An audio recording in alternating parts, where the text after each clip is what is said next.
नमस्कार साथीहरू। पासपोर्टको अनलाइन फर्म भर्दा सानो मिस्टेक भयो भने पनि एप्लिकेसन सिधै रिजेक्ट हुन्छ र अफिस पुगेर पनि मिलेन भनेर फर्किनुपर्छ र बेकारमा दुःख मात्र पाइन्छ। आजको यस भिडियोमा मैले पासपोर्ट अनलाइन फर्म भर्दा हुने कमन मिस्टेक, रिजेक्ट हुने मेन रिजन र पासपोर्ट कार्यालयमा जानुभन्दा अगाडि नयाँ पासपोर्ट वा पासपोर्ट रिन्युको लागि कुन कुन डकुमेन्ट आवश्यक पर्छ भनेर सम्पूर्ण जानकारी गराएको छु। सबैभन्दा कमन मिस्टेक हो नामको स्पेलिङ। नागरिकतामा जस्तो नाम रहेको छ फर्म भर्दा पनि एक्ज्याक्ट सेम त्यस्तै हुनुपर्छ। एक्स्ट्रा स्पेस, लेटर मिस भयो भने एप्लिकेसन रिजेक्ट हुन सक्छ। त्यसैले हजुरले स्पेलिङ भर्दा राम्रोसँग चेक गरेर भर्नुपर्छ। दोस्रो कारण रहेको छ जन्ममिति मिस्टेक राख्नु। केहीजनाले इङ्ग्लिस र नेपाली डेट मिक्स गरेर आफ्नो जन्ममिति राख्नुहुन्छ। त्यो गर्दा हजुरको मिस्टेक हुन जान्छ।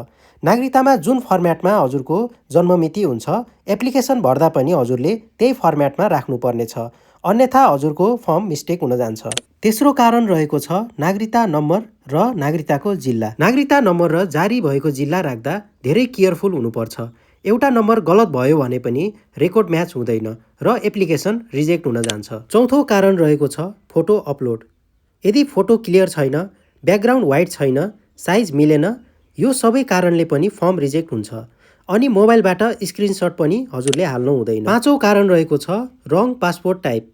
नयाँ पासपोर्ट र रिन्यू पासपोर्ट फरक हुन्छ। गलत अप्सन सेलेक्ट भयो भने पनि एप्लिकेसन अगाडि बढ्दैन। त्यसैले फर्म भर्दा नयाँ पासपोर्ट हो कि रिन्यू गर्नुपर्ने हो राम्रोसँग हेरेर सेलेक्ट गर्नुपर्छ। छैठौँ कारण रहेको छ सबमिट गर्नु अगाडि प्रिभ्यू चेक नगर्नु।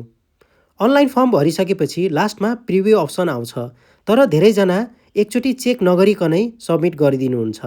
यो एकचोटि राम्रोसँग चेक गर्नुपर्छ। यदि चेक गर्नु भएन भने केही मिस्टेक भयो भने चाहिँ रिजेक्ट हुन सक्छ। मैले पासपोर्ट अनलाइन फर्म भर्दा कुन कुन कारणले फर्म रिजेक्ट हुन्छ भन्ने बारे जानकारी गराइसकेको छु। अब म हजुरलाई अनलाइन फर्म सही भर्दा भर्दै पनि किन रिजेक्ट हुन्छ त यसबारे क्लियर गर्न जाँदैछु।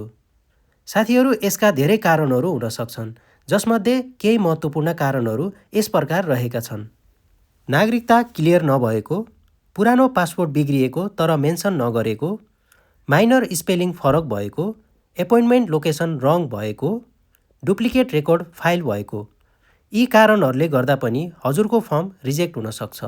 साथीहरू, यदि अनलाइन फर्म सबमिट भयो र रिजेक्ट पनि भएन भने नेक्स्ट इम्पोर्टेन्ट स्टेप भनेको पासपोर्ट अफिस जानु हो। यो ठाउँमा धेरैजना कन्फ्युज हुनुहुन्छ के डकुमेन्ट लैजानुपर्छ भनेर। आउनुहोस् म हजुरलाई बताउन गइरहेको छु कुन कुन डकुमेन्ट अनिवार्य पर्छ भनेर। यदि नयाँ पासपोर्ट बनाउनको लागि हो भने ओरिजिनल नागरिकता लग्नै पर्छ। ओरिजिनल बिना प्रोसेस हुँदैन। त्यसपछि नागरिकताको 2-3वटा फोटोकपी पनि लैजानुपर्छ। कुनै बेला अफिसमा फोटोकपी माग्न सक्नुहुन्छ। अर्को कुरा भनेको अनलाइन फर्म भर्नुभएको स्लिप। यो प्रिन्ट हुनै पर्छ भन्ने छैन।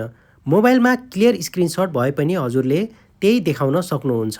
यदि अनलाइन पेमेन्ट गर्नुभएको छ भने पेमेन्ट रिसिप्ट स्लिप पनि लानुपर्छ।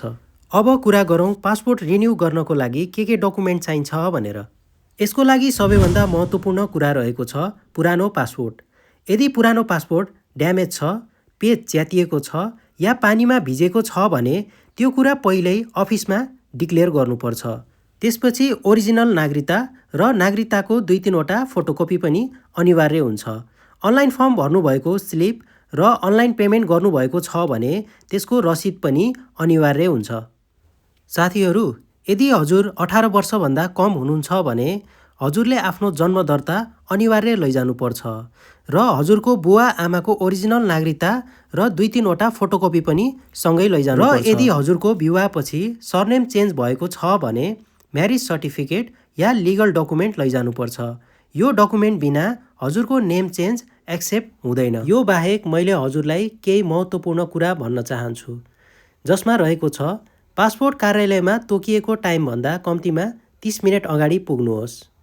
ड्रेस लगाउँदा सिम्पल लगाउनुहोस्, किनभने तपाईँले कार्यालयमा गएर फोटो खिचाउनु पर्ने हुन्छ। र मेन कुरा भन्नुपर्दा यदि हजुर आफैले अनलाइन फर्म भर्दै हुनुहुन्छ भने डिटेल्स राम्रोसँग भर्नुहोला र यदि अरू कसैले हजुरको फर्म भर्दै हुनुहुन्छ भने एकचोटि हजुर आफै भेरिफाई गर्नुहुन आग्रह गर्दछु। साथीहरू, यो भिडियो तपाईँलाई हेल्पफुल लाग्यो भने लाइक गर्नुहोला र पासपोर्ट रिलेटेड अरू केही कन्फ्युजन छ भने कमेन्टमा सोध्न सक्नुहुन्छ र यस्तै इन्फर्मेटिभ भिडियोजको लागि यस च्यानललाई सब्स्क्राइब गर्न नबिर्सिनुहोला।